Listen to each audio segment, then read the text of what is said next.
Saya mau cerita. Ada dua orang sahabat yang tinggal di sebuah desa kecil di Italia. Sebut saja nama mereka adalah Pablo dan Bruno. Mereka adalah anak muda yang memiliki impian yang tinggi. Mereka sering berkhayal bagaimana kalau suatu hari nanti mereka menjadi orang terkaya di desanya. Keduanya merupakan orang yang sangat ambisius. Yang mereka perlukan adalah sebuah kesempatan. Pada suatu hari, kesempatan itu pun datang.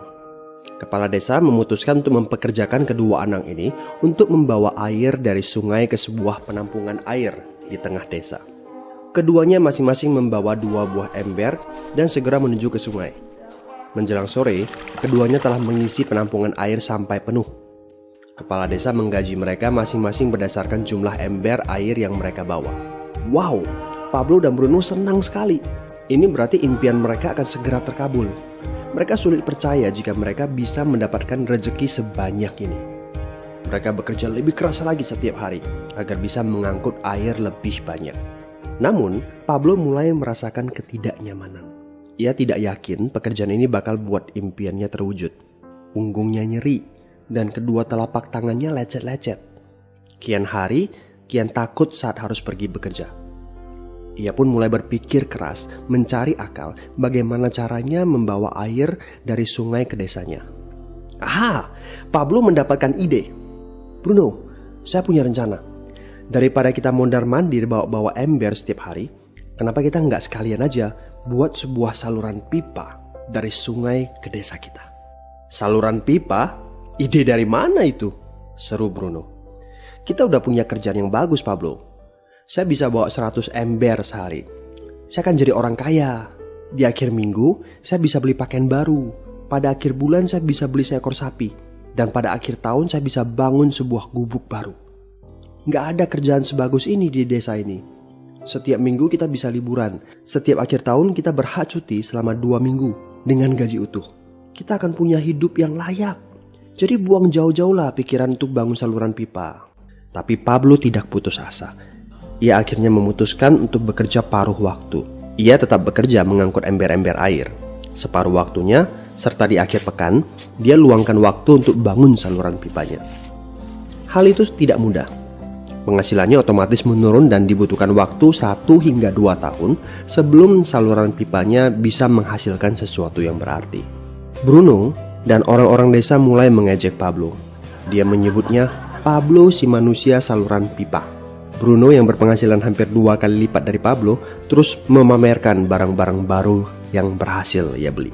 Sapi, keledai, pakaian, sepatu baru, gubuk bertingkat 2. Bruno bisa makan mewah di kedai. Orang-orang di desa menyebutnya Tuan Bruno.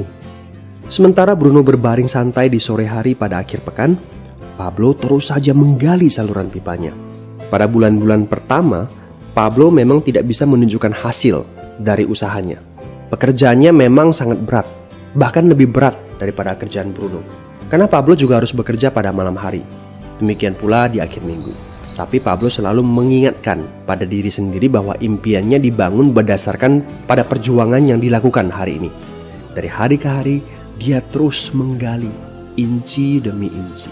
Sedikit demi sedikit, lama-lama jadi bukit. Dari 1 inci kemudian menjadi 1 kaki. Kemudian jadi 10 kaki. Kemudian 20 kaki, 100 kaki, dan seterusnya. Bersakit-sakit dahulu, senang-senangnya kemudian. Demikian dia terus menyemangati dirinya sendiri. Sepulang kerja, tubuhnya lelah sekali. Fokus pada hasilnya. Kata-kata itu terus ia ulangi dalam hati setiap hari saat dia pergi tidur. Sementara dari bar di desa itu terdengar gelak tawa mengiringinya ke alam mimpi. Ayo, fokus pada hasil akhir. Hari berganti bulan. Saluran pipanya sudah setengah jadi. Saat beristirahat, Pablo melihat dari jauh sahabatnya Bruno yang terus saja mengangkut ember-ember. Bahu Bruno tampak semakin lama semakin membungkuk. Dia menyeringai kesakitan. Langkahnya semakin lamban akibat kerja keras setiap hari. Dia semakin jarang bersantai-santai di tempat tidur gantungnya. Dia lebih sering terlihat di bar, duduk dengan wajah letih dan murung. Saat pengunjung bar melihat Bruno, mereka saling berbisik. Hei, ini dia Bruno si manusia ember. Dia lebih suka duduk sendiri di sudut yang gelap ditemani botol-botol kosong di sekelilingnya.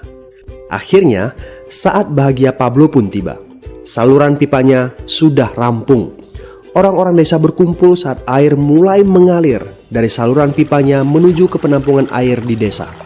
Sekarang, desa ini sudah bisa mendapatkan pasokan air bersih secara tetap. Pablo tidak perlu lagi membawa ember. Artinya, airnya akan terus mengalir, baik dia sedang bekerja maupun tidak. Air itu mengalir saat dia makan, saat dia tidur. Air itu mengalir di akhir minggu ketika dia asyik bermain. Semakin banyak air yang mengalir ke desa itu, semakin banyak pula uang yang mengalir ke kantong Pablo. Apa moral dari cerita ini? Pertanyaan yang paling penting untuk kita renungkan adalah, siapakah Anda? Seorang pembawa ember atau seorang pembuat saluran pipa? Apakah Anda hanya mendapatkan penghasilan jika Anda datang ke tempat kerjaan, seperti Bruno pengangkut ember? Atau Anda termasuk orang yang bekerja hanya sekali saja, kemudian Anda dibayar terus-menerus, seperti Pablo pembuat saluran pipa? Jika Anda termasuk orang kebanyakan, itu berarti Anda bekerja dengan menggunakan pola pembawa ember. Anda membarterkan waktu untuk mendapatkan uang. Maksudnya, bekerja 1 jam dibayar per jam, bekerja 1 bulan dibayar per bulan, bekerja setahun dibayar per tahun. Masuk akal kan? Masalahnya, dengan sistem pembawa ember, masuknya uang akan berhenti saat kita berhenti bawa ember. Artinya pendapatan kita hanya sementara alias tidak langgeng. Kalau di suatu pagi Bruno bangun dan punggungnya terasa sakit, sehingga dia tidak bisa bangkit dari tempat tidurnya, berapa uang yang akan dia dapatkan hari itu? 0 besar.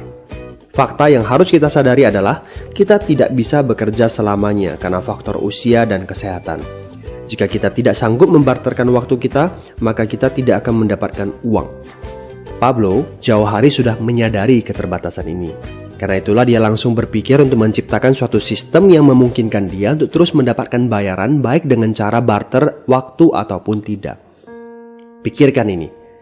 Bagaimana dengan Anda? Anda mau apa kalau besok penghasilan Anda berhenti? Apa yang akan terjadi kalau Anda dipecat? Apa yang terjadi kalau kemudian Anda sakit atau cacat sehingga tidak bisa membawa ember lagi? Bagaimana seandainya perawatan kesehatan yang mendadak yang harus Anda jalani menghabiskan uang tabungan Anda? Apa yang terjadi bila uang tabungan Anda itu langsung menguap dalam semalam? Kalau penghasilan Anda berhenti besok, untuk berapa lama Anda bisa membayar hipotek Anda? Cicilan rumah, mobil Anda, ataupun untuk biaya sekolah anak-anak Anda? 1 tahun, 6 bulan, 3 bulan, atau 3 minggu? Jelas.